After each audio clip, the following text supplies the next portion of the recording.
लाड़काणे में सिंधी अदबी संगत शाख लाड़काणे पारां नंढे खंड जे ॾाहे अदीब ऐं दानिश्वर कामरेड सोभो ज्ञानचंदाणी जी 10हीं सालियानी सार जे प्रोग्राम सीता विलेज लाड़काणे में थी गुज़रियो।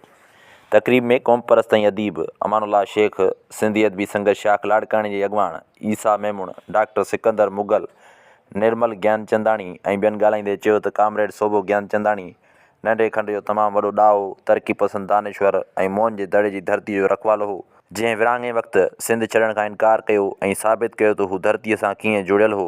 अहिड़ा मणियादार इंसान असांजो असासो आहिनि ऐं खेनि कॾहिं बि विसारे नथो सघिजे।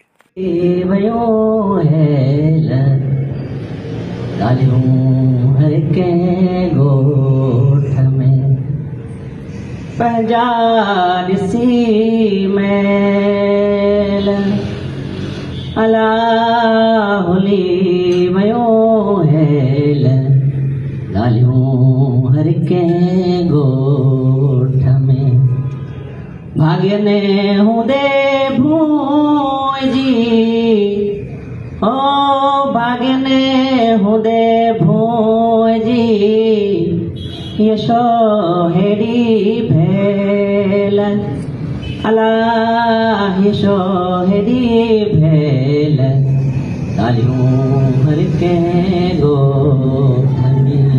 उन्हनि मूंखे मौक़ो ॾिनो त हिते तव्हां सां मां पंहिंजा ख़्याल ऐं वीचार वंडिया अचे।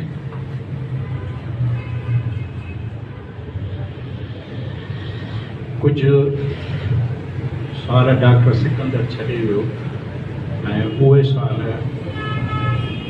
मां पंहिंजे हिन जेको एक्सटर्न कोर्स पढ़ंदो उन में कोशिशि कंदुमि त उन्हनि जा बि जवाब ॾियां। मुंहिंजो पंहिंजो यकीन सचल जे हिकिड़े बैत में आहे, तंहिंजे करे आउं 75 सालनि में बि हलां थो। सचो इश्क ॿुढा न थिए तोड़े थिए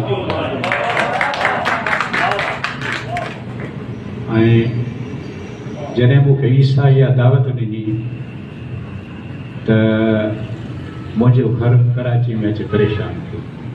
सबबु त गुज़िर नवंबर में, हिन नवंबर में न, गुज़िर नवंबर में मां 3 महीना सॼे मुल्क जी टूर करे आयो।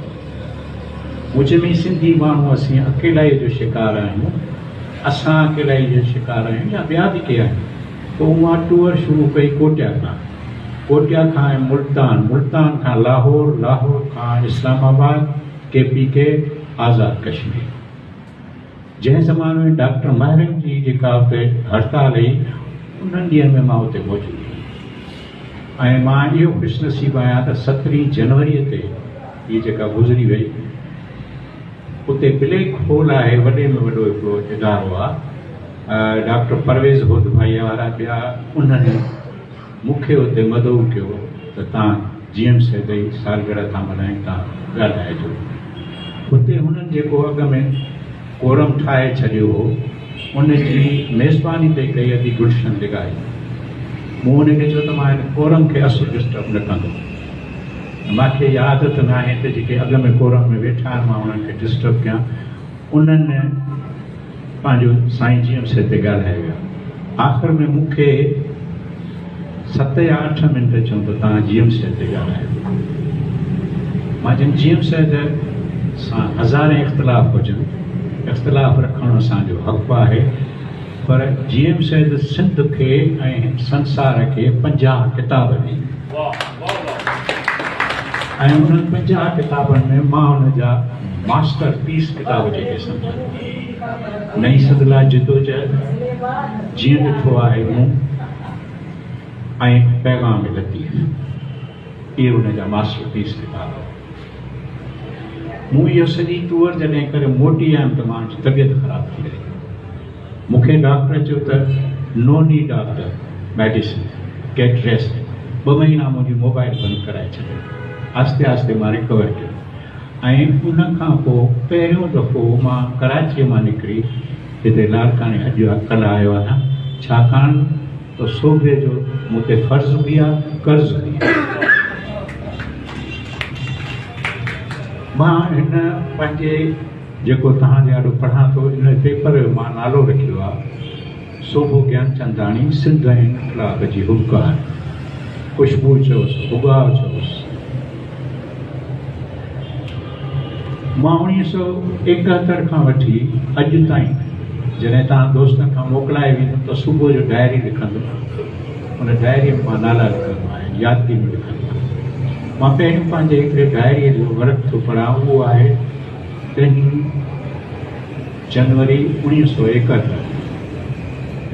मां ऐं सोभो साहब गॾिजी वियासीं शेख अयाज़ सां कचहरी खां, हितां असां गॾिजी वेंदा हुआसीं।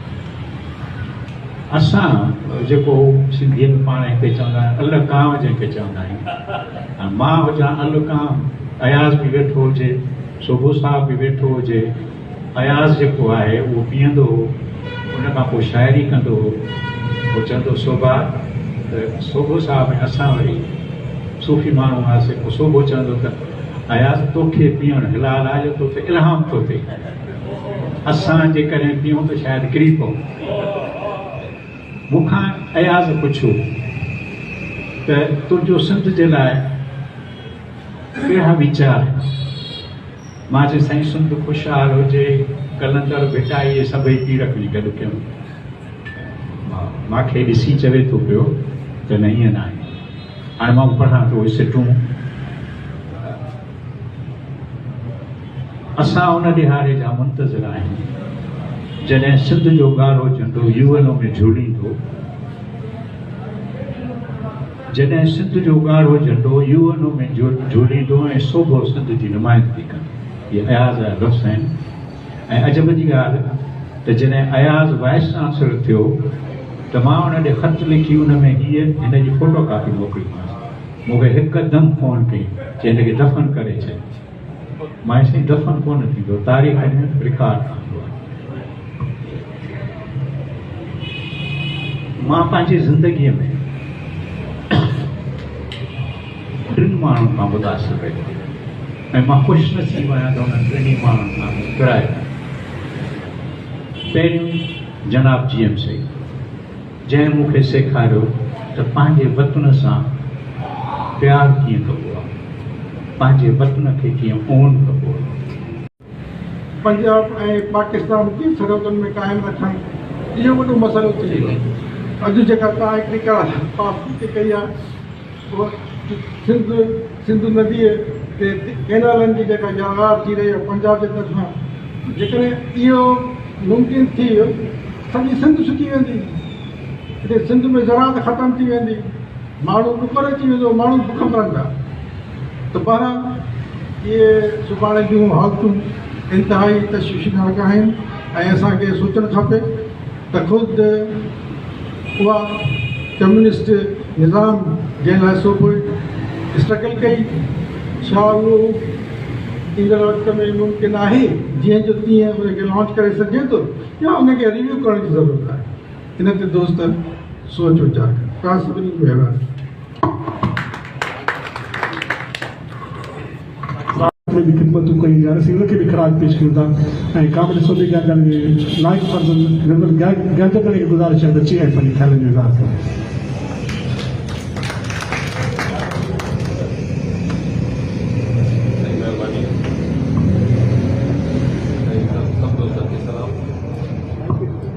महिरबानी साईं, वसी आहे बाबा जी, पर असां लाइ वीचारो कलो कुॾी आहे।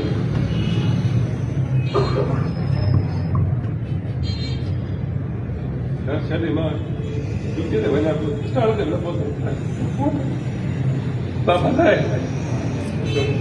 मूंखे गाॾी मोकिल, मां टोके जॻह कल्ह गुजरात मां न निकिरी सघां, हाणे वठणु वेंदुसि।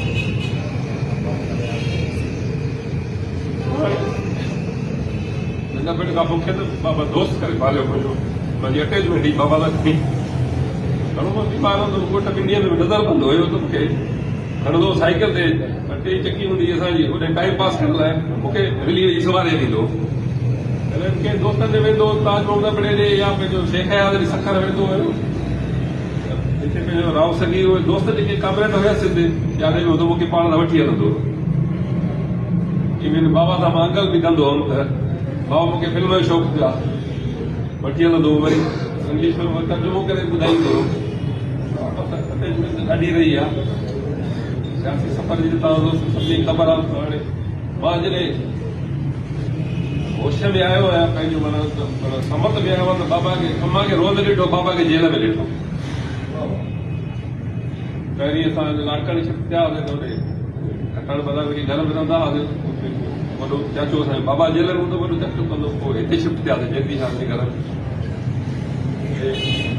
सभु हे बि कामरेड थी विया बाबा जे हुन में संगत में हींअर ॾिठो कोठा भॼ ते बि ॾिठो सभिनी खे कामरेड सां गॾु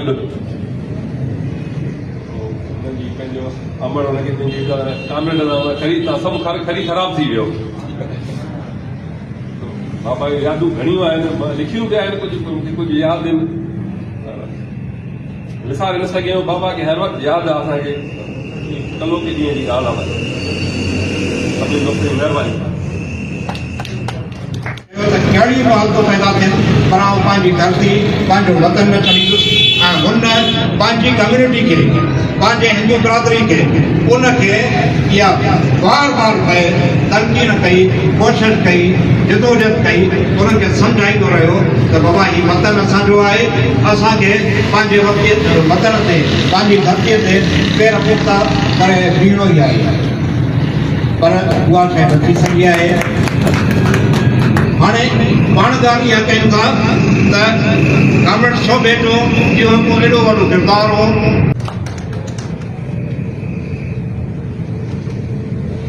सिंध जी लतीफ़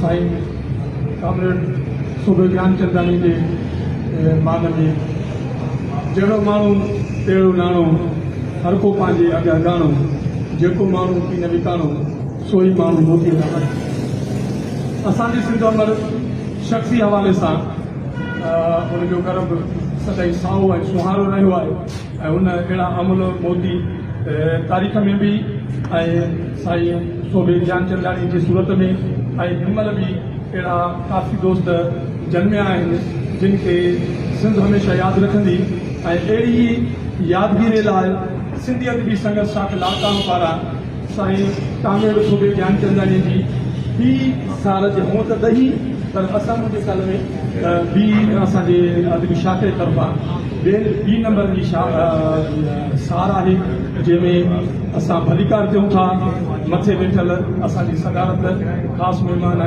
एज़ाज़ महिमाननि में साईं भाऊ ज़ुल्फ़कार डॉक्टर ज़ुल्फ़कार राहूजो साहिबु असांजो भाउ निर्मल ज्ञानचंदानी साईं कटवर पंहिंजो गुलाम हुसैन कटवर साहब साईं अमान लाल शेख साहब उन सां गॾु डॉक्टर सिकंदर मुगल साहब ऐं उन सां गॾु असांजो दोस्त सिराज कलवड़ो साहब ऐं उन सां गॾु असांजी भेण डॉक्टर प्रिया सकीना काज सां गॾु तव्हां सभिनी दोस्तनि खे असां भलीकार ॾियूं था ऐं हिन पंहिंजी महफ़िल में तव्हांखे मौजूदा तव्हांजा अहसास वञूं था ऐं जीअं त हीअ असांजे शाख जे पारां इंशा ताला सैकड़ो लाख प्रोग्राम आहे ऐं हिन जे मथां असांजे शाइर जेको असांजे लाड़काणे जो आहे सईद उन जे लाइ बि इंशा ताला असां पंहिंजो आख़िरी प्रोग्राम इंशा उन लाइ पेश कंदासीं बहरहाल तव्हां सभिनी दोस्तनि खे हिते अचण में दिलि जी गहराई सां भली कजो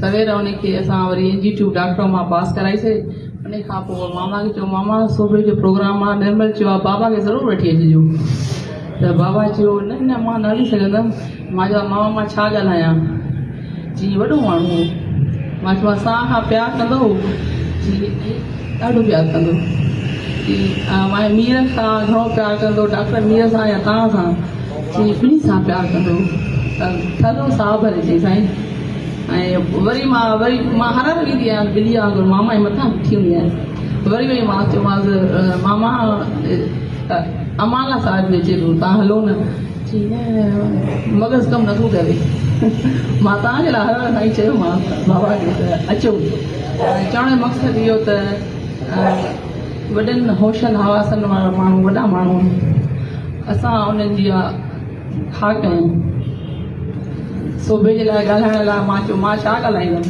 जीअं ॻाल्हाइजांइ ज़रूरु ॻाल्हाइजांइ सोभो कंहिं चयो त सोभात जो शान वॾो आहे मज़हब खां इंसान वॾो आहे 1965 जी जंग में जॾहिं सोभे साहिब खे जेल में रखी वियो न त त हुन सां इंतिहाई नाज़ेबा सलूक रवां रखियो वियो।